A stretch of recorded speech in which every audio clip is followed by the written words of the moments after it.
자, 오늘은 1.2절 Threat Environment의 직원과 퇴직자의 위협이라는 주제를 좀 살펴보겠습니다. 자, 직원과 퇴직자 요거를 보기 앞서서 잠깐 여러분들 요 기사를 하나 한번 볼게요.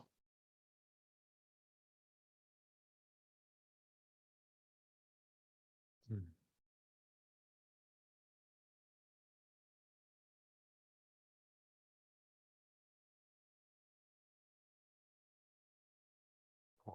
네.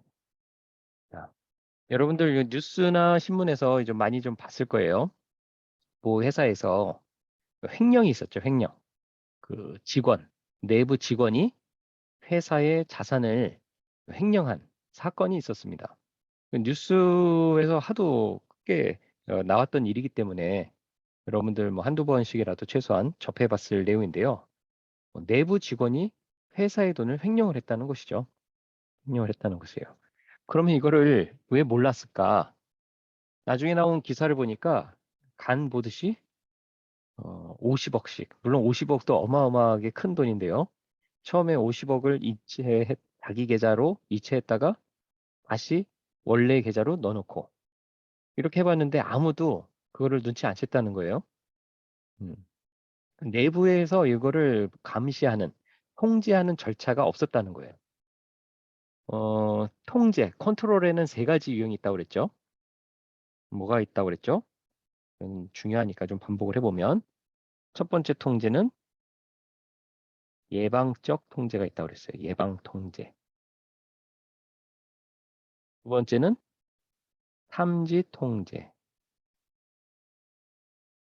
세 번째는 교정 통제가 있다고 그랬어요. 자, 이 회사에서 내부 직원이 회사 공금을 자기의 개인 계좌로 이체할 때 예방 통제가 있었다면 못했겠죠. 근데 이 사람이 간 보듯이 50억을 한번 5만 원도 아니고 50억을 했는데도 시스템 상으로 이게 통제가 안 됐다는 거예요. 자, 예방 통제가 없다 하더라도 그런 이체가 발생이 되면 분명히 이거를 찾아냈어야 되죠. 찾아냈어야 되는데 이거를 바로 찾아내지 못했어요. 무려 1,800억 원을 이체할 때까지 알지 못했다는 것이죠. 그러니까 이 회사에서는 예방 통제도 제대로 구현이 안 돼 있고 탐지 통제도 구현이 안 돼 있었다는 거죠. 연말에 계좌를 감사하면서 발견했다고 하는 거예요. 그거마저도 없었다면 지금도 못 찾을 수도 있죠. 자, 교정 통제. 교정 통제는 이런 상황에서는 뭐 원금을 그대로 회수해서 회사에 손해가 없도록 그대로 원금 회수하는 게 제일 중요한 방법이 될 텐데요.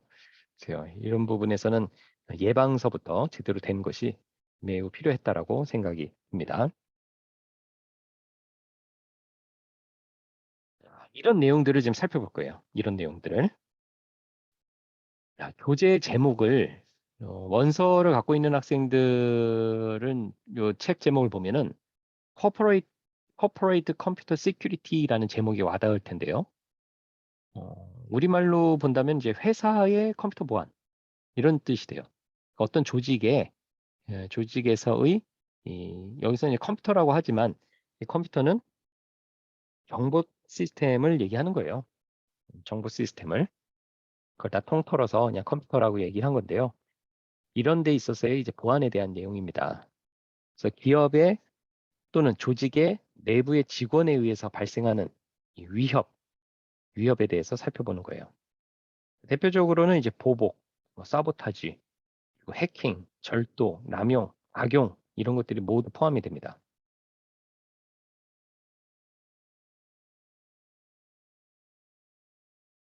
자, 왜 직원들이 위험하냐? 같은 직원들인데 왜 직원이 위험한가? 직원과 퇴직자가 위험한 이유가 있습니다. 첫 번째, 내부의 시스템을 너무 잘 알고 있다는 것이죠. 앞에서 예를 들었던 그런 직원도 우리 회사에는 내가 공금을 개인 계좌로 이체해도 탐지할 수 있는 형제가 없어라는 것을 잘 알고 있었던 거죠. 두 번째, 시스템에 접근할 수 있어요. 또 직접 접근할 수 있어요. 아까 그 직원도 자기가 직접 이체할 수 있었던 거죠. 누구를 시키는 게 아니고 자기가 직접 할 수 있었다는 거고요. 내부 보안 통제를 우회할 수 있었어요. 이게 무슨 뜻이냐면 우회라는 것은요. 어, 탐지될 수 있는 시스템을 갖추고 있는데 그걸 무력화시킨다는 의미거든요. 물론 그 재정팀장이라는 분이 이걸 할 때 잔액을 위에 있는 사람들이 확인할 수 있는 그런 절차는 있었다고 하는데 문제는 그 잔액을 위조할 수 있었다는 거죠. 그 내부 보안 통제를 우회했던 거죠. 그리고 서로 신뢰를 갖고 있다는 거죠. 신뢰. 설마 우리 팀장이 하면서 믿었던 거죠. 자, 음, 오른쪽 하단에 있는 그림은 유베날리스라는 로마의 이분이 한 유명한 말이 있죠. 유명한 말이 있는데요. 건강한 신체에 건전한 정신. 얘기라는 얘기도 이분이 하셨어요. 근데 이분이 한 얘기 중에 요 말도 아주 유명합니다. 그걸 읽는다면 뭐 quis custodiet ipso custodes 뭐 이렇게 읽을 것 같아요. 이 의미가 뭐냐면 감시자는 누가 그를 감시하냐 하는 거죠. 이게 내부 통제거든요. 내부 통제. 또는 이제 외부 통제. 음. 우리가 남인가? 뭐 이런 말 있잖아요. 우리가 남인가 하는 순간 이런 통제가 무력화될 수가 있는데 감시자는 누군가가 감시를 또 해줘야만 이 통제가 이루어진다는 얘기를 해주는 겁니다.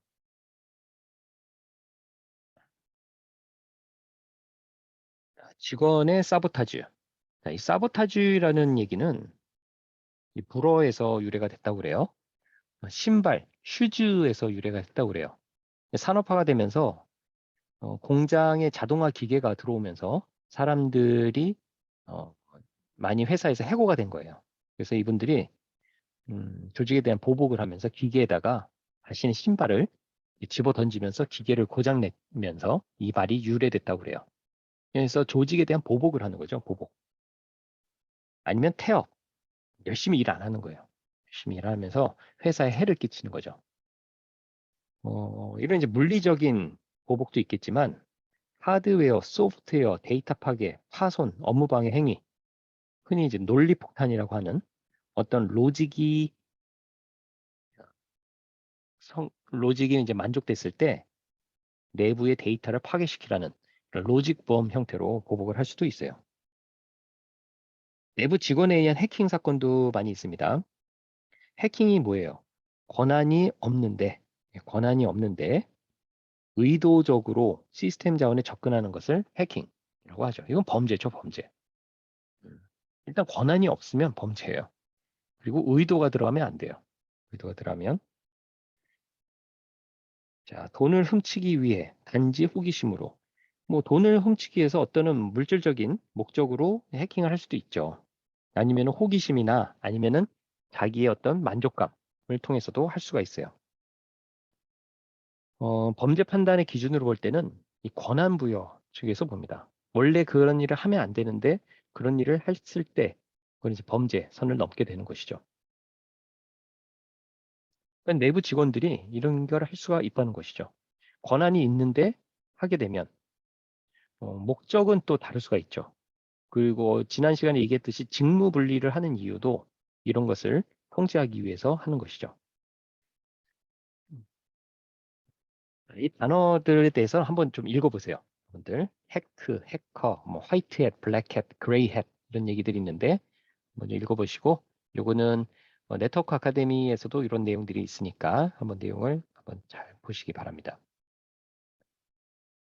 자, 절도도 두 가지로 구분할 수가 있어요. 하나는 눈에 보이는 물질적인, 즉 경제적인 절도가 있을 수가 있어요. 경제적인 절도, 이거는 횡령, 착복, 금전 절취 등이 있는데 뒤에서 살펴보는 살라미 기법 등을 통해서 경제적인 절도를 수행할 수가 있어요. 자, 그리고 무형의 자산인 지적 재산권에 대한 절도도 절도라고 할 수가 있습니다. 지적 재산이 뭐예요? 지식이나 아이디어 이런 것들 절도하는 것이죠. 그래서 이건 회사의 저작권, 특허권, 상표권, 영업비밀, 이걸 트레이드 시크릿이라고 하는데요.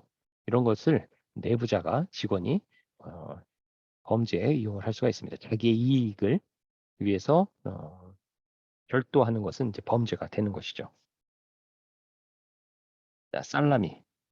자, 살라미 여러분들 피자 보면은 이렇게 소세지가 올라가 있죠. 햄. 이게 살라미인데요. 보면 알겠지만 이게 되게 얇죠. 이게 왜 얇아요? 엄청 짜거든요. 그래서 아주 얇게 썰어서 피자 같은 데 토핑을 올려서 먹는데 어떤 일을 정상적으로 수행하면서 다른 사람들의 관심 밖에 있는 작은 이익을 긁어서 모으는 수법을 살라미 기법이라고 합니다. 자, 예를 들면 은행에서 소수점 이하의 요구를 자기 계좌로 계속 보내는 거예요. 이게 이제 반올림을 하다 보면은 아니면 내림을 하게 되면 시스템에 이게 안 나타나거든요. 근데 이게 오랜 시간 많은 양에 하게 되면 어마어마한 돈이 될 텐데요. 이거를 이제 계속 지속적으로 빼돌리는 거죠. 이런 거를 이제 살라미 기법이라고 해요. 자, 이런 거에 대한 통제 대책으로는 소스 코드를 분석하는 거죠. 임의적으로 특정 자릿수의 값을 다른 데로 바꾸는 그런 코드가 들어있지는 않은가, 의도하지 않은 그런 코드가 들어있지는 않은가. 그럼 무작위 감사, 감사를 하는 거예요. 감사, 오딧을 하는 거죠. 오딧. 검사를 해보는 거죠. 잔액이 실제 있는 것과 같은가. 재무 시스템 모니터링. 이런 거를 함으로써 계속 모니터링을 하면서 감시를 해야 되는 거죠.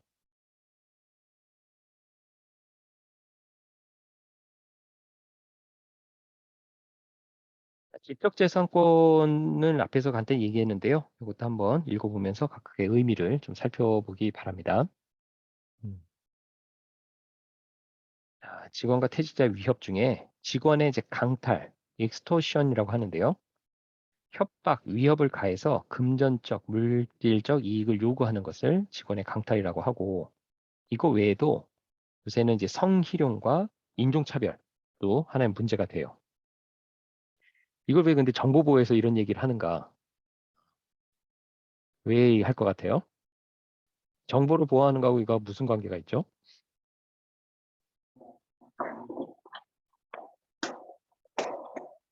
뭐 원유겸 학생? 뭐 얘기하려는 거 아니에요? 아닌가 보네. 자, 요거는요. 요거를 보면 힌트가 있어요. 이메일, SNS를 이용하는 거죠. 요새는 어떤 조직이 있으면 이렇게 조직이 있으면 이 조직 내부에 IT 부서가 있죠. IT. 정보기술부서가 있어요. 정보통신부서가. 이 회사가 존재하는 목적은 뭐예요? 이 조직이 존재하는 목적은 이 조직이 추구하는 어떤 목표가 있죠. 비즈니스 오브젝티브라고 하는데요.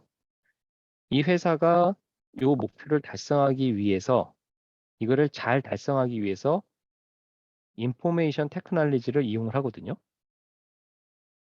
음. 직원 내부에 사내 게시판이라든가 전자결제 체계 이런 것들이 모두 인포메이션 테크놀로지로 구현이 돼 있어요. 근데 최근에 일어나는 성희롱이나 인종차별들이요. 모두 이러한 이메일이나 SNS를 이용을 하거든요. IT를 이용한다는 것이죠. 정보보호 담당자는 이러한 IT 시스템이 원래 조직이 추구하는 목표 달성에 올바르게 이용되도록 관리를 해야 되거든요. 근데 이러한 내부 위협에 악용되면 안 되는 것이죠. 그런 차원에서 정보보호에서 이런 내용들을 언급을 하는 것입니다.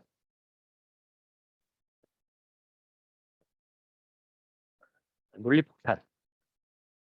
목표 시스템에 숨어 있다가 어떤 조건, 어떤 조건과 일치될 때, 자, 예를 들면 내가 회사하는 날 아침 8시 이런 조건을 넣어놓는 거예요. 그러면 해당 시스템에 있는 백업을 모두 삭제하라 라고 스크립트를 몰래 짜놓는 거죠. 이런 걸 이제 논리폭탄이라고 그래요. 그 권한이 있는 사용자가 이제 최초의 권한이 있어야겠죠. 회사의 어떤 원한을 가지고 있는 경우에 이렇게 보복성으로 하는 경우가 있어요. 또는 금전적 이익을 취할 목적으로 협박을 하는 거죠. 내가 어, 요거를 해지하지 않으면 너희들의 데이터, 영업비밀이나 회사 기밀들이 모두 삭제가 될 것이다. 이렇게 협박을 하는 거죠. 최근에 이런 것도 이제 랜섬웨어 형태로 지금 나오고 있죠. 자, 이런 거에 이제 대응법은 뭐가 되겠어요? 조직에 있는 모든 소프트웨어에 대한 철저한 코드 검토가 있어요. 코드. 네, 코드. 프로그램을 검토하는 거예요. 소프트웨어를. 그리고 의심스러운 프로그램은 테스팅을 하는 거죠. 이 프로그램이 이상한데 왜 이런 동작을 할까? 테스트를 하는 거죠. 그래서 이거는 정적 테스트라고 해요. 정적 테스트. 이거는 직접 돌려보는 거에서 얘는 동적 테스트라고 해요. 그다음에 근본적으로는 직무 분리를 해주는 거예요. 직무 분리. 직무 분리. Separation of duties. 자, 지난번에 한번 얘기했죠. 극장 입구가 있어요. 여기 입구. 그리고 여기 표를 파는 곳이 있어요. 그러면 우리는 가서 여기서 표를 사고 여기 가서 사람한테 표를 보여주고 여기 들어가죠. 그래서 표를 파는 사람과 검표하는 사람은 직무를 분리시켜 놨죠. 이렇게 분리시킨 이유는 표를 안 팔고 자기가 표값을 횡령할 수도 있는 그런 위험을 해소시키기 위해서 이렇게 직무 분리하는 거죠. 이걸 한 사람이 하면 인원도 줄일 수 있잖아요. 근데 절대 그렇게 안 하죠. 횡령이 발생될 아주 큰 가능성이 높기 때문에 절대로 이걸 한 사람이 하지 않아요.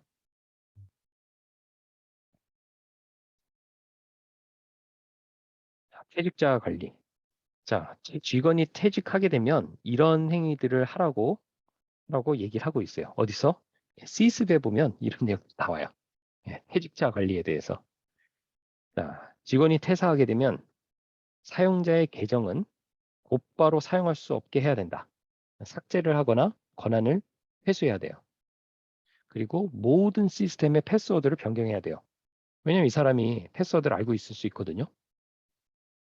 그리고 조직 시스템에 대한 접근 권한을 제거해 줘야 됩니다. 자발적인 퇴사 시에는 비자발적인 퇴사. 그러니까 이제 잘린 거죠. 잘리는 경우에는 경비원이 인솔해서 회사 밖까지 데리고 나가라고 명시를 하고 있어요. 이게 되게 의외죠. 이런 내용이 있다는 것이. 여러분 우리나라 드라마나 영화에서는 별로 이런 모습을 잘 못 보는데 외국 영화, 특히 미국 영화 보면은 어느 날 누가 이렇게 출근하자마자 경비원이 와서 당신 해고됐습니다라고 통보를 해요. 그러고서 박스 하나 주고 개인 사물만 담으세요 하고 옆에서 지켜보죠. 그래서 박스 들고 나갈 때 경비원이 쫓아나가요. 예, 그런 거 이제 영화에서 보실 수가 있어요. 그리고 그 사람이 쓰던 보조기억 저장 매체 USB나 컴퓨터에 있는 하드디스크는 삭제 변경 금지 조치를 합니다. 왜 그렇게 하겠어요? 나가면서 삭제 못하게 하는 거죠. 얼마 전에 뉴스에 한 떴었는데요. 퇴직자가 어, 회사의 기밀 프로그램을 삭제해버리고 퇴사해버린 거죠. 회사에 피해를 끼쳤죠. 그래서 그런 걸 좀 못하게 딱 락을 시켜놓는 거예요. 그리고 파일 캐비넷 번호라든가 사무실 출입 권한 등도 모두 바꿔버리는 거죠. 출입증 회수 권한도 제고해야 되고요. 필요하다면 기밀 유지 동의서 NDA를 작성하게 해야 돼요. NDA는 뭐냐면 당신이 이 회사에서 이런 일을 하면서 알게 된 여러 가지 영업 비밀들을 3년 이내에 다른 곳에 알리지 않겠다. 만약에 알릴 경우에는 손해배상 청구를 하겠다. 예, 그런 거예요. 서약서요. 퇴직자 관리도 정보보호 안에 그래서 들어가 있어요.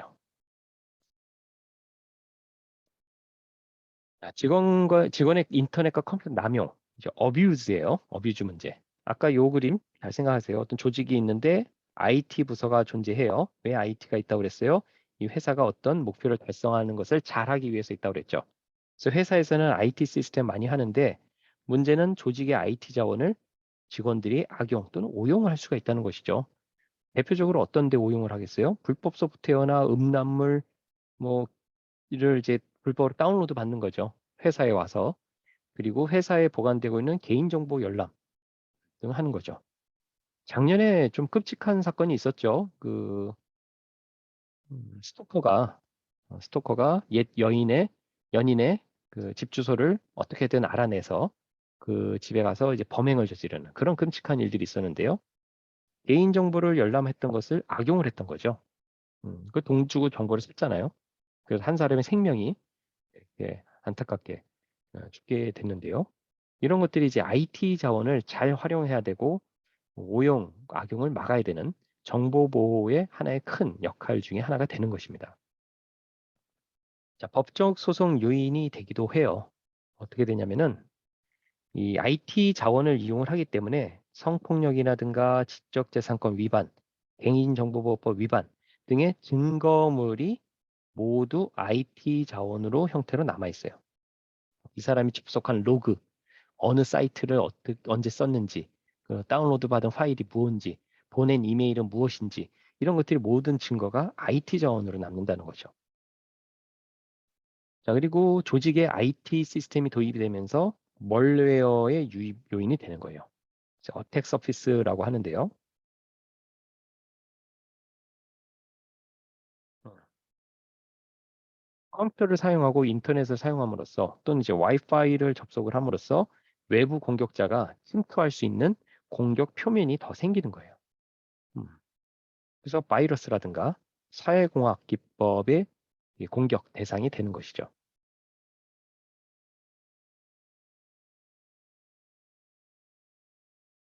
AUP라는 단어가 있습니다. AUP. AUP는 Acceptable Use Policy라고 그래요.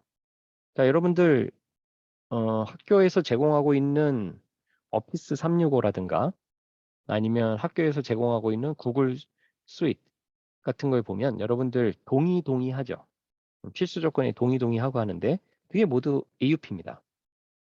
관리자가 여러분들의 어떤 사용 내역이라든가 아니면 필요시에는 여러분들이 사용하는 그 용량을 제한한다든가 그런 것들을 제한을 할 수가 있어요. 우리가 그걸 꼼꼼히 읽어보진 않지만 그 내용에는 이런 내용들이 들어가 있습니다. 사용 정책, 그리고 사용자의 책임, 그리고 사용자들이 지켜야 될 규칙들 이런 것들이 언급이 돼 있고 효과적이고 긍정적으로 쓰기 위해서는 뭐 제한된 업무 시간 동안만 사용을 하라 이런 것들을 요구하는 내용들이 AUP입니다. 여러분들 졸업하고 공군 장교가 돼서 공군 부대에 발령이 나게 되면요. 거기서 여러분들 보안 서약서라는 걸 씁니다. 보안 서약서. 예. 여기에도 그런 내용들이 많이 들어있어요. 예. 컴퓨터 자원을 가지고 어떻게 쓴다. 뭐 이런 내용들, 이런 것들 모두 AUP라고 합니다.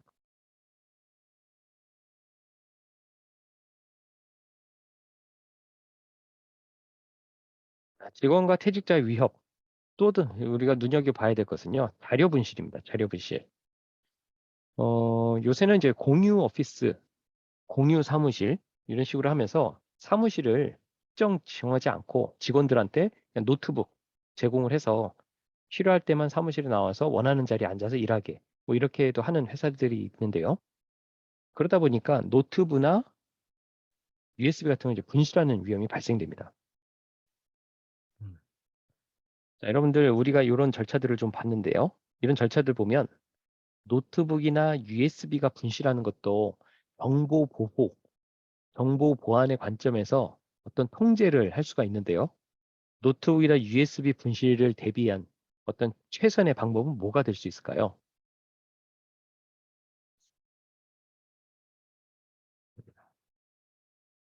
대비하는.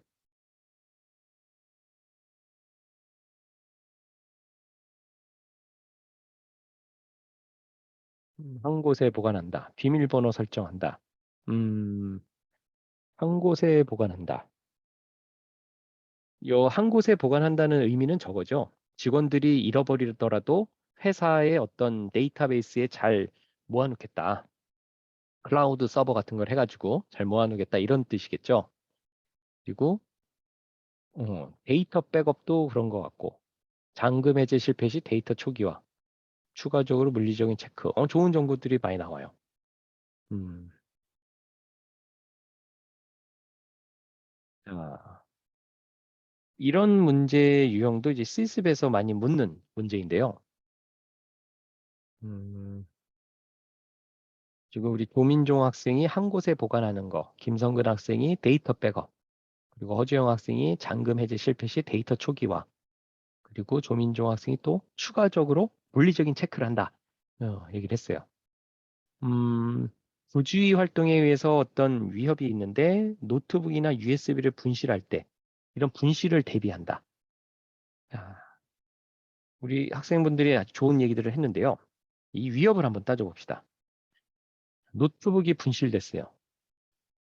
노트북이 분실됐어요. 그러면 회사에 끼치는 가장 큰 위협은 뭘까요? 직원이 쓰던 노트북이 분실됐어요. 일단 자산을 잃어버렸으니까 자산에 대한 이제 손해가 발생이 됐고, 그리고 노트북에 들어가 있는 귀한 정보들, 특히 영업 데이터, 정보 유출, 이준영 학생이 얘기하는 정보 유출이 발생됐어요. 백업을 한 것은 정보 유출 시에 정보를 잃어버렸으니까 복구하는 걸로 할 수 있는데 그보다 더 큰 피해는 정보 유출에 의해서 뒤 아주 크리티컬한 데이터가 외부에 노출될 수 있는 위험에 있다는 거예요. 그러면 이제 분실하게 되면 그거에 대해서 어떤 최선의 방법이라고 한다는 것은 암호화라고 할 수 있어요. 아주 예, 의외의 방법이죠. 암호화, 안전한 암호화를 하는 거예요. 여러분 이제 우리 작년에 현대암호 이름이 응용했지만 노트북에 있는 데이터, 중요 데이터를 AES 뭐한 256으로 256비트로 암호 시켜놓고 이 암호 키도 한 20자 정도 되는 패스프레이즈를 사용을 했다. 요거는 이렇게 잃어버려도요. 이 데이터 자체를 복원을 하거나 이거를 뭐 크래킹하기는 어렵죠. 불가능이죠. 뭐 불가능이는 안 맞죠. 많은 시간이 걸리겠죠. 음. 그래서 회사 데이터라든가 이런 걸 할 때는 암호화 시키는 것이 매우 또 중요합니다. 그 학생분들 여기서 했던 많은 내용들도 매우 중요한 거예요. 왜냐하면은 일은 해야 되잖아요. 일은 해야 되니까 백업도 해야 되고 어, 다른 곳에 또 하나 이제 리던던시를 위해서 보관을 함으로써 계속 일은 지속할 수 있도록 할 수 있는데 일단 회사의 직접적인 피해를 막기 위해서는 데이터의 암호화 매우 중요한 방법이 되겠습니다. 이러한 생각의 방법을 조금 이렇게 좀 다듬어 주기 바라겠습니다. 또 다른 내부의 공격자. 자, 이제까지는 직원들이었는데 또 다른 내부의 공격자가 있어요. 또 다른 내부의 공격자. 어, 요새 군부대도 좀 큰 부대는요. 큰 부대는 사무실 청소를 외부 용역을 맡깁니다. 국방부라든가 공군본부도 그럴지 모르겠네요. 예전에는 이제 어, 병사, 병사분들이 일찍 출근해서 뭐 사무실을 청소하고 아니면은 그 부서원들이 일찍 출근해서 아침에 근무 시작하기 전에 청소하고 그랬는데요. 요즘 큰 부대 같은 데는 또는 큰 회사들은 아침에 청소를 해주시는 분들이 이 외부 용역으로 고용이 돼 있는 분들이 많아요. 이분들은 마스터 키를 가지고서 아무도 없을 때 사무실 책상까지 접근할 수 있는 그런 기회를 갖게 되죠. 음, 이게 큰 위협이거든요. 그래서 이것도 어떤 이제 통제를 할 수는 있어요. 예를 들면 퇴근할 때 모든 자료는 사무실에 책상에 집어넣고 모두 안전하게 잠근다. 이건 기본인 거죠. 그리고 프린트물이나 이면지들은 모두 쇄절을 한다. 그래야만 이런 이제 불필요한 위협으로부터 좀 안전해질 수가 있는 것이죠. 그렇지 않다면 위협에 노출되게 되는 것입니다.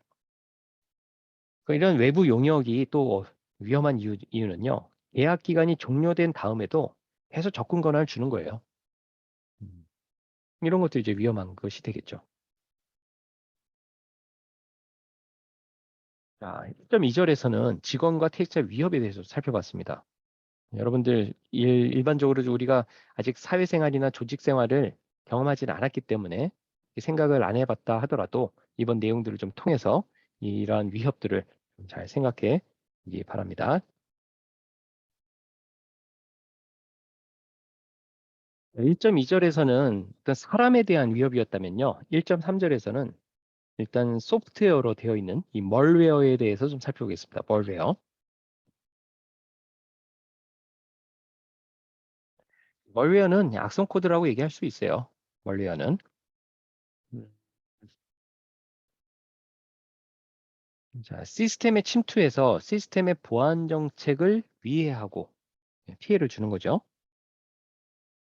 시스템의 운영에 피해를 주는 이런 기능을 가진 코드를 악성 코드 또는 이제 악성 소프트웨어라고 하는데 이거는 이제 회사 같은 데서뿐만 아니고 여러분 우리가 쓰고 있는 노트북에도 큰 위협이 되죠. 이러한 멀웨어는 사이버 공간에서의 무기라고 얘기할 수가 있어요. 무기. 웜, 트로jan, 렛 등이 있는데 이런 세부적인 내용은 뒤에서 살펴보도록 하겠습니다. 대표적인 이 사이버 공격의 유형으로 본다면 악성 코드를 이제 대량으로 배포하는 이 좀비 PC 그리고 이들로부터 구성되는 본넷을 통해서 강력한 세력을 구성하는 그런 기법들일 수가 있습니다. 자, 또는 APT라는 것이 있어요. APT. APT는 Advanced Persistent Threat가 되겠습니다. 얘하고 차이는 좀비 PC나 본넷을 이용하게 되면요. 이거는 DDoS를 하게 되죠. DDoS. 이건 눈에 띕니다. 눈에 띄고 징후도 발생되고요. 공격 시점이 시작일이 분명하죠. 언제 공격이 이루어졌구나. 물론 이제 좀비 PC가 만들어지고 이런 본넷을 구성하는 것은 그 이전에 차근차근 이루어지겠지만 실제 공격을 개시하는 것은 눈에 띄게 되죠. 그런데 이제 APT는 어떤 특정 공격 기술을 얘기하는 건 아니고 이런 통틀어서 얘기를 하는 건데요. 얘는 persistent, 지속적으로 들키지 않고 은밀하게 어떤 은닉 채널을 유지하면서 정보를 조금씩 빼가는 거죠. 그러다가 어느 순간에는 뭐 시스템을 좀 파괴할 수 있는 뭐 그런 것까지 하는 것들을 APT 공격이라고 합니다. 그래서 얘는 잘 드러나지 않아요. 잘 드러나지 않습니다.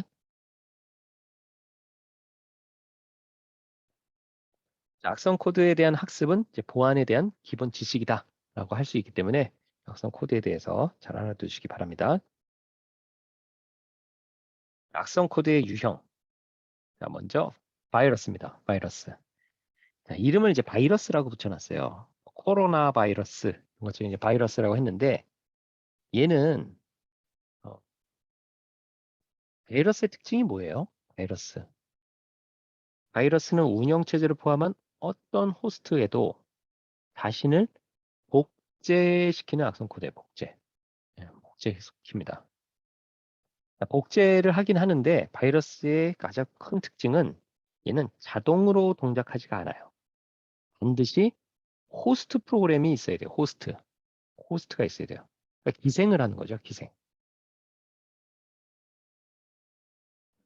얘 스스로는 동작을 하지 않고 호스트 프로그램이 실행이 되면 그 안에서 얘가 실행이 돼요. 그게 이제 바이러스입니다. 이런 바이러스는 어떻게 전파되느냐? 이메일이나 SNS, USB, 아니면 파일 공유, 아니면 악성 웹사이트 등을 통해서 전파가 됩니다. 불법 소프트웨어, 불법 동영상은 너무너무 위험하기 때문에 여러분들 절대 다운로드 하시면 안 돼요. 지난번 얘기했듯이 학기 초반에는 이런 교재, 강의를 위한 교재들에 대한 전자 파일들, PDF 같은 걸 많이 인터넷 찾을 수가 있는데요. 매우 위험합니다, 여러분들. 음. 여러분들 길거리 가다가 누군가가 먹는 거 주는 거 덥석덥석 안 먹잖아요. 인터넷에서도 이제 그런 개인 위생 활동을 잘 하셔야 돼요. 어떤 악성 코드가 들어가 있을지 모르기 때문에 조심하셔야 돼요. 바이러스의 유형을 좀 더 세부적으로 나눈 건데요. 이것도 이제 참고 자료니까 한번 쭉 읽어보시기 되겠습니다. 바이러스의 대응, 감염 증상. 일단 파일 사이즈가 없던 것이 생겼으니까 증가하게 됩니다. 자, 그리고 파일에 대한 타임 스탬프가 변경돼요. 타임 스탬프. 자, 이걸 이제 맥타임이라고 합니다. 맥타임. 맥타임. 음. 자, M은 modification, A는 access time, C는 메타데이터의 change time이라고 하는데 윈도우즈에서는 이 C를 create라고 합니다. 얘를 이제 change라고 하는 것은 리눅스나 유닉스에서 change time이라고 하고요. 윈도우즈에서는 얘를 create time이라고 그래요. 그 차이가 좀 있어요. 그리고 저장 장치의 잔여 공간이 급격히 변경되는 거죠. 복제를 하기 때문에 디스크 접근의 급격한 증가. 자꾸 뭔가 이제 프로세스가 도는 거죠. 자, 바이러스가 감염된 것 같다 또는 감염되었다 하면 제일 먼저 무엇을 해야 되느냐? 네트워크 차단입니다. 네트워크 차단. 다른 곳으로 확산되지 않도록 차단을 하는 거예요. 그럼 컴퓨터를 꺼야 될까요? 음, 컴퓨터는 끄지 않습니다. 예, 물론 이제 집에 있는 거면 어쩔 수 없겠지만 여러분들 나중에 회사나 부대에서 바이러스 감염이 떴다 하게 되면 바로 램포트 뽑고 컴퓨터 그대로 놔둬야 돼요.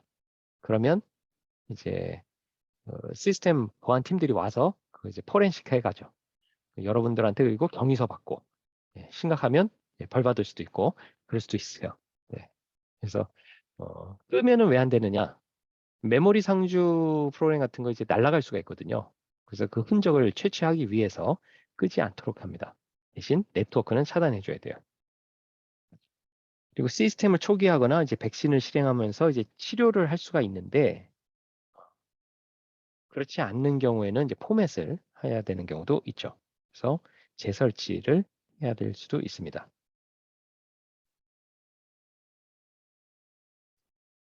그럼 바이러스의 예방 기법은 무엇이냐? 당연히 이제 백신을 설치하는 거고요. 그리고 백업이 중요합니다. 백업. 백업. 주기적인 백업.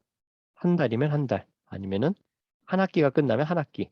끝나는 대로 백업을 주기적으로 해주는 거죠. 그래서 외부에서는 비인가 컴퓨터는 사용을 하지 않도록 하고요. 그다음 쓰기 금지 디스크. 중요한 데이터 같은 건 감염을 막기 위해서 리드 온리로 해놓는 거죠. 어떤 비정상적인 에러, 평상시에 뜨지 않던 에러가 발생된다든가 이러면은 그 호스트 프로그램에 뭔가 감염이 됐을 수 있는 것이거든요. 그래서 이런 거에 좀 이상하다 싶으면 백신을 좀 돌려본다든가 시스템 업그레이드, 패치를 해본다든가 업데이트를 한다든가 이런 걸 해봐야겠습니다. 웜, 우리가 이제 악성 코드 바이러스를 살펴봤고요. 이번엔 악성 코드의 웜인데요. 웜. 웜이 뭐예요? 벌레죠, 벌레. 바이러스하고 웜의 큰 차이점은 기생을 하지 않는다는 거예요. 기생을 하지 않고 얘는 단독적으로 수행합니다. 이게 큰 차이예요. 바이러스하고 웜 하면은 다 악성 코드 아니에요? 하는데 큰 차이가 있어요. 하나는 호스트에 기생을 하는 거고 웜은 스스로 자가 복제를 합니다. 이런 차이점이 있어요. 바이러스에 비해서 적극적으로 전파를 합니다. 이는 사용자 개입 없이, 그러니까 호스트가 없이 자동으로 전파를 해요. 이게 이제 웜이에요. 웜. 전파 방법은 소프트웨어 취약성, vulnerability를 이용을 해서 네트워크를 이용해서 전파합니다. 네트워크. 네트워크. 여러분들 이 모리스 웜이라는 거 들어보셨나요? 모리스 웜? 1988년도에 모리스 교수님, 지금은 교수님이신데요. 이분이 대학원생 때 웜을 하나 만듭니다. 웜. 연구하려고 호기심에 의해서 연구하려고 웜을 만들었다고 그래요. 근데 이 웜이 하는 일이 뭐였냐면 네트워크를 계속 이렇게 자가 복제하면서 유닉스 시스템에 딱 발견을 하면 유닉스 시스템의 이 vulnerability를 이용을 해서 그 시스템에 침투를 해요. 그러고서 더하기 1이란 카운트 값을 호스트로 보내요. 그러고서 여기서 자가 복제를 합니다. 그래서 웜을 한 7개를 자가 복제를 해가지고 네트워크를 통해서 또 다른 데로 이렇게 보내는 거예요. 음. 이걸 왜 했냐면 이분이 인터넷에 컴퓨터가 몇 대나 연결돼 있을까 이게 궁금해서 실제로 세보려고 웜을 만든 거예요. 근데 이게 이제 오류가 생긴 거죠. 처음에 개수를 제한을 했는데 이게 이제 통제가 안 돼 버린 거예요. 본의 아니게 무한대로 계속 자가 증식을 하면서 전 세계 6만 대 유닉스의 70%를 감염시켰다고 그래요. 음. 결국 이분이 잡혔어요. 잡혀가지고 재판을 받습니다. 재판을 받아가지고 음, 집행유예를 받아요. 집행유예 3년, 3년을 받고 보호 관찰 받고 벌금을 당시 돈으로 한 1,000만 원 정도 실형을 받았게 돼요. 실형. 그럼에도 불구하고 이분이 지금 MIT 대학교의 교수님이 되시다고 하는데요. 당시에 이분은 이제 코넬 대학교 대학원생이었다고 그래요. MIT는 이제 경쟁 관계가 있어서 MIT에는 유닉스 시스템을 어떻게 보면 해킹을 한 거죠. 해킹을 했는데 어, 이웜 때문에 웜은 자가 복제를 통해서 네트워크로 확산을 하기 때문에 트래픽을 폭증 시키거든요. 그래서 네트워크 속도를 떨어뜨리죠. 그래서 이런 피해가 있었어요. 그래서 이분이 당시에 개발했던 이 웜을 이렇게 기념해서 이렇게 박물관에 이렇게 디스켓. 여러분들 이런 디스켓 본 적 없죠? 직접 만져본 적 없죠? 3.5인치 플로피 디스크라고 하는 디스켓이라고 하는데요. 아마 보신 분이 없을 거예요. 그렇죠? 거의 2000년도 되면서 거의 어, 세상에서 사라진 것 같은데 예, 이렇게 지금 생겼는데 이때 이후에 만들어진 게 바로 이제 서트라는 것입니다. 서트. 컴퓨터 이머전시 리스판스 팀. 컴퓨터 네트워크에서 어떤 악성 행위에 의해서 사건이 발생되면 이 피해가 네트워크를 통해서 급속히 전파하기 때문에 신속한 대응 조직이 필요하다. 그래서 카네기 멜론 대학에 서트 팀이 처음으로 생깁니다. 그래서 서트라는 용어도 이때 나왔어요. 그래서 우리나라에서도 인터넷진흥원에서 운영하는 케알서트가 있어요. 케알서트. 한국의 대표예요. 그래서 이런 조직들은 전 세계 정보를 공유하면서 인터넷상에서 발생되는 이러한 특성 코드라든가 이런 이벤트 정보를 공유를 하고 있습니다.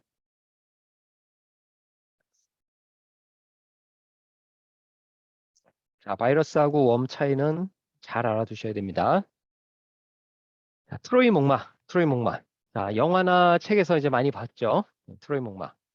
기존 파일을 삭제하거나 기존 파일을 삭제하고 변조된 파일로 어, 거기 이제 들어가 있는 거예요. 또는 이름을 위장합니다. 이름을 비슷하게 위장을 합니다. 그래서 자신의 존재를 숨기는 악성 프로그램들을 트로이 목마라고 해요. 트로이 목마는 정상적인 시스템 파일처럼 보이는 거예요. 얼핏 봐서는 잘 몰라요. 이름이 유사하거든요. 그래서 잘 몰라요. 음. 트로이 목마 개념도 이렇게 좀 떠 있는데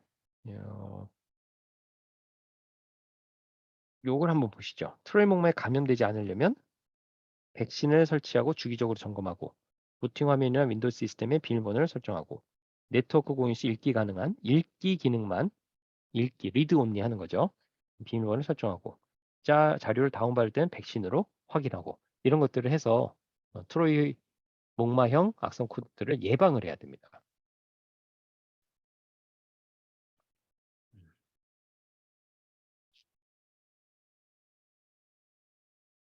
그 밖에도 이제 레트, 다운로더, 스파이웨어라는 용어들이 있습니다. 특히 이제 레트는 좀 알아두세요. 레트. 레트는 리모트 액세스 툴이라고 그러죠. 렛이 뭐예요? 렛 영어로 G죠, 생쥐. 예. 그런 의미를 갖고 있는데 리모트 액세스 툴. 그래서 원격에서 시스템을 제어하기 위해서 설치되는 악성 코드를 렛이라고 합니다. 렛. 자, 다운로드하고 스파이웨어도 한번 읽어보시고 자, 페이로드라는 용어가 있어요. 페이로드. 바이러스 웜에 의해서 설치되어서 실제 악성 행위라는 코드를 페이로드라고 합니다. 이게 무슨 뜻이냐? 자, 어떤 악성 코드가 있으면요. 여기에는 바이러스나 웜의 역할이 하는 게 있고요. 얘가 설치가 딱 되면 페이로드를 거기다가 떨어뜨려요. 떨어뜨린다는 시스템을 설치한다는 거죠.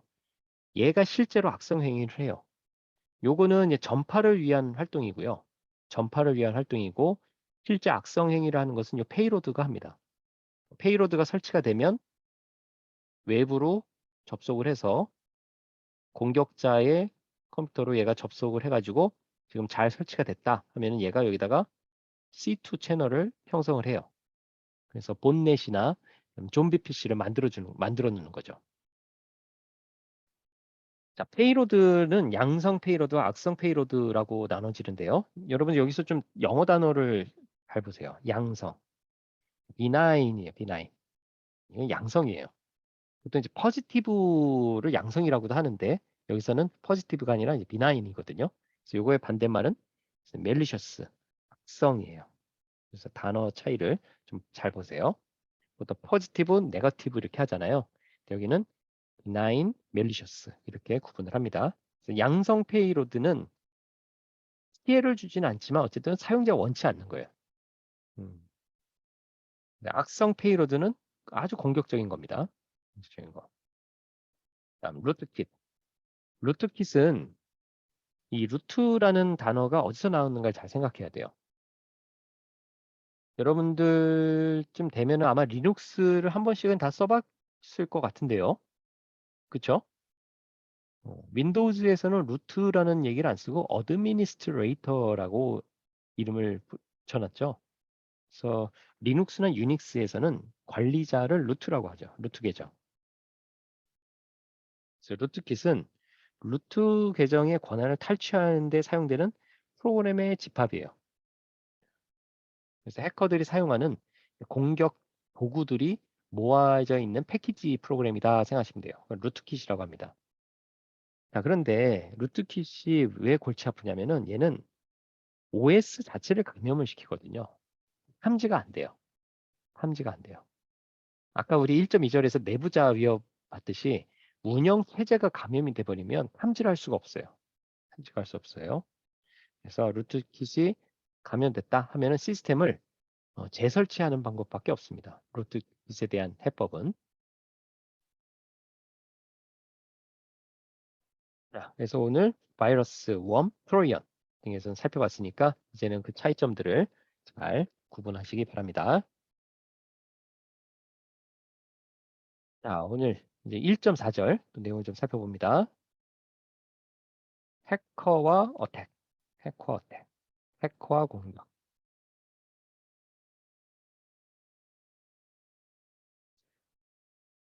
자, 우리 앞에서 얘기했는데 정보 사회가 되면서 모든 대부분의 조직들은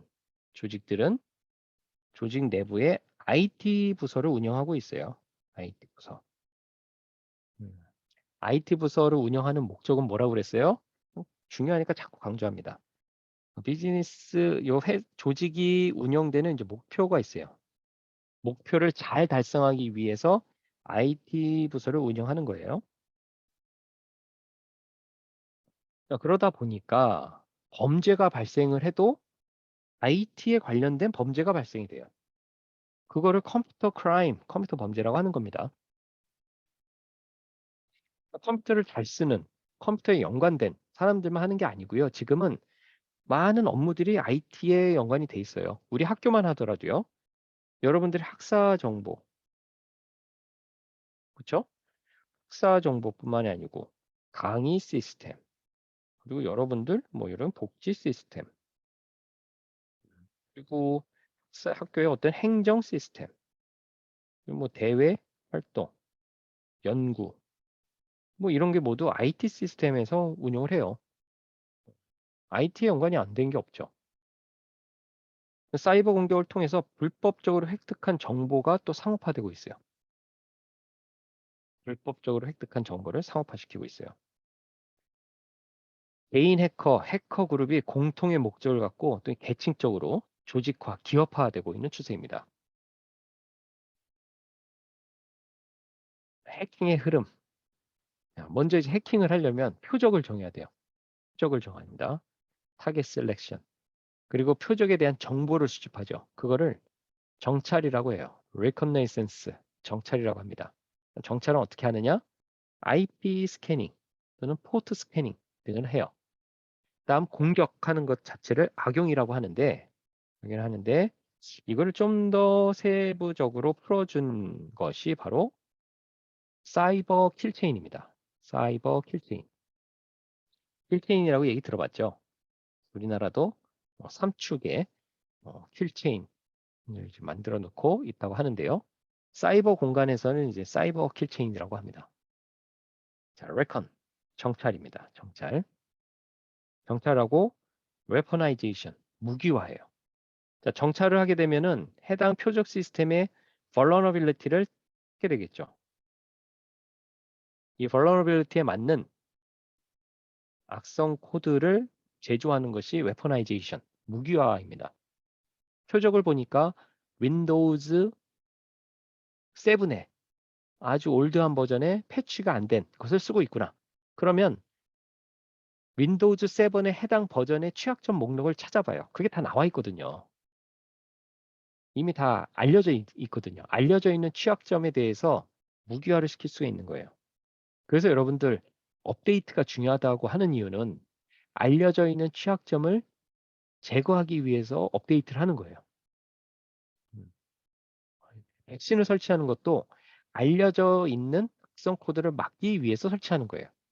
그 알려지지 않은 것은 어떻게 하느냐. 네, 그거에 대해서는 좀 나중에 좀 살펴볼게요. 최소한 우리는 알려져 있는 것은 일단 막아야 돼요. 알려져 있는 것은. 자, 무기화를 했으면 그다음 전달을 해야 되죠. 전달. 그걸 딜리버리라고 합니다. 자, 전달이 되면 exploitation. 그 무기가 활동을 하는 거예요.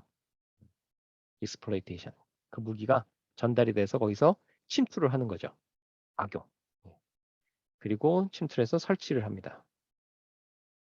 설치가 되고 이제 명령을 기다려요. 외부의 공격자하고 은닉 채널을 통해서 이렇게 외부 공격자의 컴퓨터하고 소통을 하면서 좀 더 내부 정찰을 해라. 그래서 내부에서 이 정도가 되면요. 내부에서 계속 헤집고 다니거든요. 그걸 이제 lateral movement라고 그래요. 수평 이동이라고 하거든요. 그래서 어떤 회사의 네트워크가 이렇게 있고 사용자 컴퓨터들이 네트워크에 이렇게 연결이 돼 있어요. 그리고 여기 서버가 있어요. 어떤 형태로든 여기에 침투가 이루어지게 되면 얘가 감염이 됐잖아요. 얘가 감염이 됐다고 하게 되면 이 내부에서 얘가 이제 내부 정찰을 하는 거예요. 내부 정찰을. 그러다가 아주 가치가 높은 서버가 여기 있구나 하면은 이제 공격 대상을 이렇게 옮겨서 얘를 직접 타격하는 거죠. 처음에는 가장 약한 단말을 통해서 침투를 해요. 처음부터 이 서버를 공격하는 게 아니고요. 이 서버의 관리자 또는 서버의 관리자의 친한 동료의 프린터 이런 거를 통해서 일단은 침투를 해요. 침투해서 여기서 레터럴 무브먼트를 통해서 내부에서 계속 움직이다가 이렇게 아주 가치가 높은 타겟을 찾아내는 거죠. 그러고선 익스필트레이션, 정보를 유출하는 거죠. 정보를 유출하거나 아니면 내부 시스템을 파괴하거나 이런 목표를 달성하는 겁니다. 자, 이런 거를 사이버 킬체인이라고 그래요.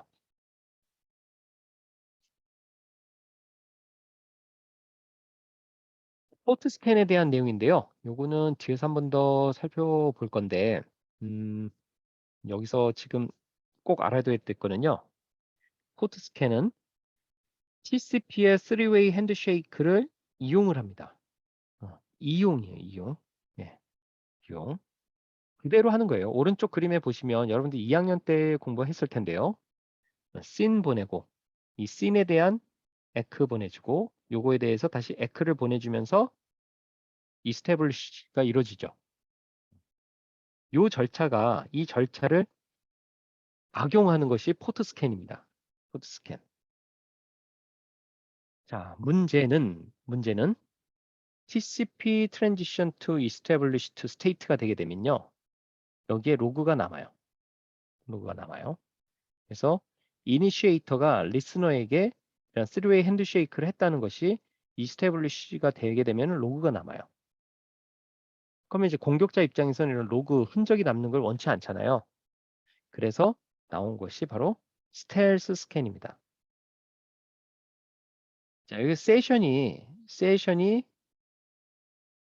이스태블리시트가 여기 되게 되는데 이 세션을 만들지 않는 거예요. 만들지 않고 세션이 이루어지기 전에 커넥션을 끊어버립니다. 그게 스텔스 스캔이에요. 세션이 완전히 성립되지 않아서 시스템의 로그가 남지 않습니다. 이 얘기는 뭐냐? 공격자의 IP가 남지 않는다는 얘기예요. 자, 오른쪽 하단 그림을 보시면요. TCP 헤더인데요. 자, 여기 가운데 URG, urgent, ACK, acknowledgement, PSH, push, RST, reset, SYN, SYN이고요. FIN입니다. 이 6가지가 UAP, RSAF 순서로 플래그를 이루고 있어요. 근데 요거를 원래 규칙대로 안 쓰고 좀 편법을 쓰는 것이에요. 스텔스 스캔은. 자, 오픈. 여기 보시면은 이제 SYNEC closed reset이라고 되어 있는데요. SYN 스캔은 해당 포트가 열려 있으면 SYNEC를 보내게 돼 있고, 그다음에 해당 포트가 닫혀 있으면 리셋을 보내게 돼 있어요. 자, 근데 이거를 fin 스캔, null 스캔, 엑스마스 스캔. 자, 엑스마스가 크리스마스죠. 엑스마스 스캔이라고 하는데요. 이런 형태로의 스텔스 스캔을 쓰게 되면 해당 포트가 열려 있으면 에크를 보내지 않고 닫혀 있으면 리셋을 보내게 돼 있어요. 정상적으로 TCP 3-way 핸드쉐이크를 쓰지 않고 얘는 SYN 플래그를 이용하는 거예요. SYN 플래그를 이용을 해서 TCP 3-way 핸드쉐이크를 시도를 하는 거고요. 얘는 fin 여기 fin을 플래그를 활성화시켜요. 얘는 null은 아무것도 요거를 쓰지 않아요. 엑스마스는 나머지 쓰지 않는 것들을 이용을 해서 보내는 것이 엑스마스 스캔이에요. 이거는 정상적인 TCP 3-way 핸드쉐이크를 이루지 않기 때문에 로그가 안 남습니다. 대신 무엇을 얻게 되냐고요? 해당 포트가 열렸는지 닫혔는지 열렸는지 닫혔는지 정보를 구분할 수가 있게 돼요.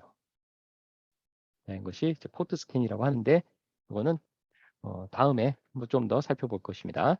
여러분들은 오늘 그래서 꼭 기억해야 될 거는 UAP, RSF 순서 정도 꼭 알아두시고 정상적인 3-way 핸드쉐이크 그리고 스텔스 스캔 이 정도 개념을 좀 잡아놓기 바랍니다.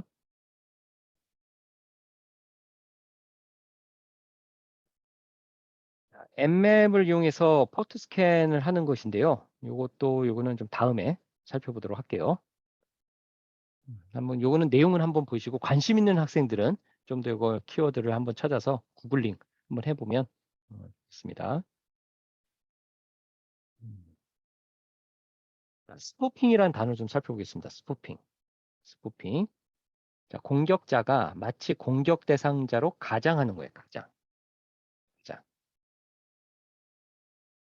공격자는 수신자로 가장해서 송신자의 메시지를 도둑질하는 거죠. 또는 송신자로 가장해서 수신자에게 거짓 메시지를 전송하는 거를 이제 스푸핑이라고 합니다. 스푸핑.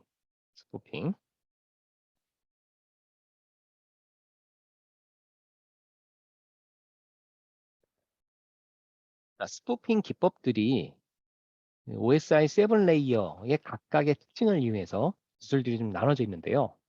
요거는 좀 살펴보도록 할게요. 2계층에서는 ARP 스푸핑을 합니다. 2계층. 여러분들 OSI 7레이어 잘 생각나나요? P, E, N, T, S, T, A. 그렇죠? 이렇게 1계층부터 피지컬 레이어, 데이터 링크 레이어, 네트워크 레이어. 그다음에 트랜스포트 레이어, 세션 레이어, 프레젠테이션, 애플리케이션 레이어 이렇게 이루어지잖아요. 자, 여러분들, 이 데이터 링크 레이어, 네트워크 관점에서 데이터 링크 레이어에서 제공하는 중요한 정보가 뭐가 있죠?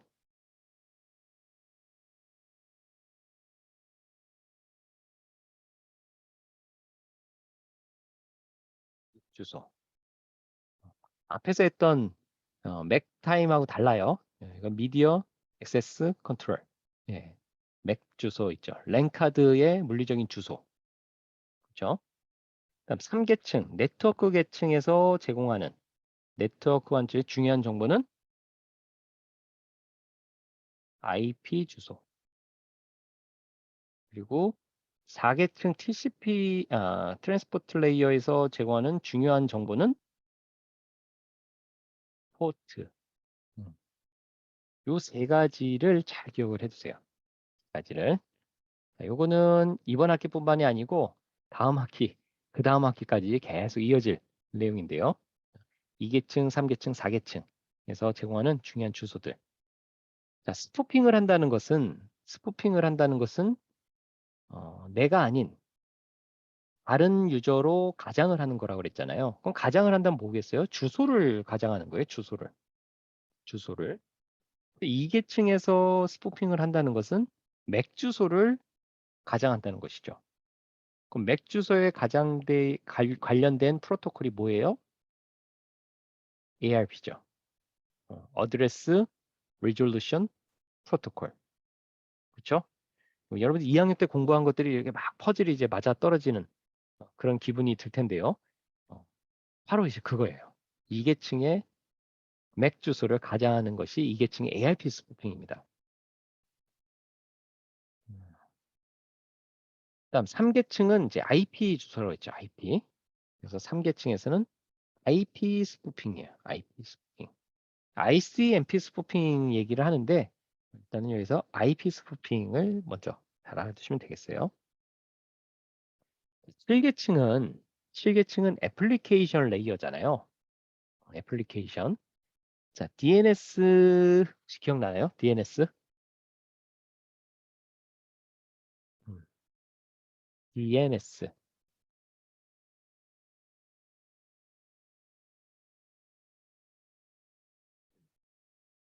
아, 예, 예. 맞아요. 우리 허주영 학생이 도메인 네임 서비스, 이준영 학생이 도메인 네임 서버. 아주 둘 다 아주 정확하게 얘기해 줬습니다. 예. 도메인 네임 서버가 제공하는 서비스가 DNS죠. 예. 그리고 그 DNS를 제공하는 서버를 DNS라고 하죠. 예, 헷갈리는데요. 다 맞는 말이에요. 음. 자, 그러면 여기서 중요한 건 뭐예요? 도메인 네임을 왜 얘가 서비스를 하느냐는 것이죠.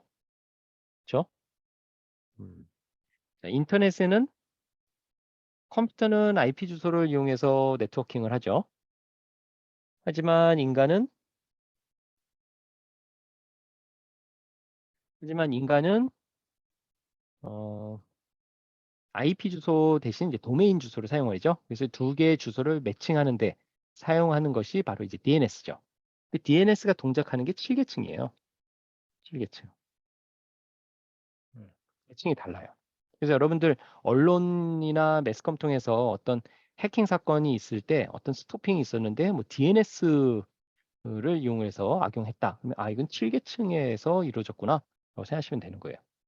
IP 스푸핑은 3계층. 예, 2계층은 이제 ARP 스푸핑이죠. 자, 근데 여러분들 이제 계층을 생각을 했으면 다음 이제 요거를 좀 생각해야 돼요. 요거를.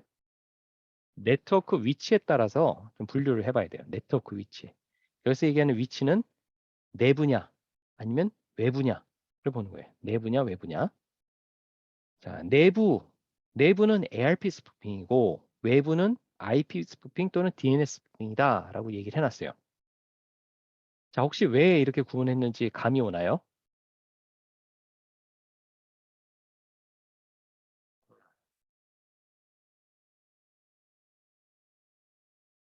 2학년 때 공부했던 거를 좀 잘 생각해 주시면 되는데요. 자,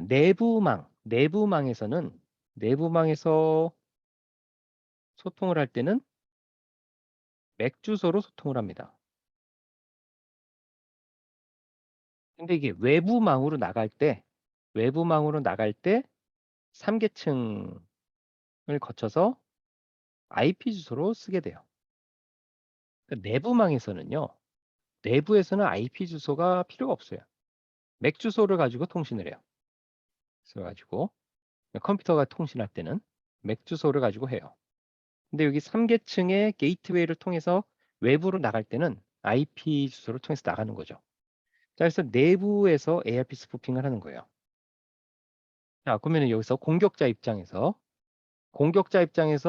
ARP 스푸핑을 하겠다 하면은 공격자가 어디 있어야 돼요?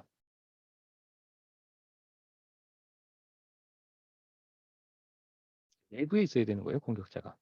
그럼 외부에 있는 공격자는 3계층 공격을 하는 거죠. 3계층. 그래서 이 계층을 잘 구분해야 되는 것입니다. 자, 방금 얘기했던 내용을 바탕으로 이걸 한번 읽어보시면은 좀 더 이해가 되실 거예요. 그래서 이거는 한번 여러분들 직접 읽어보시면 되겠습니다. ARP 스푸핑 내용은 이제 내부망에서 이루어진다는 거에 착안을 하고 이렇게 ARP 테이블 2학년 때 이것도 봤죠. 예, ARP 테이블 그래서 물리적인 맥 주소를 갖고서 공격자가 맥 주소를 바꿔치기 하는 그런 모습을 보여줍니다. 이렇게 맥을 변경하는 거죠.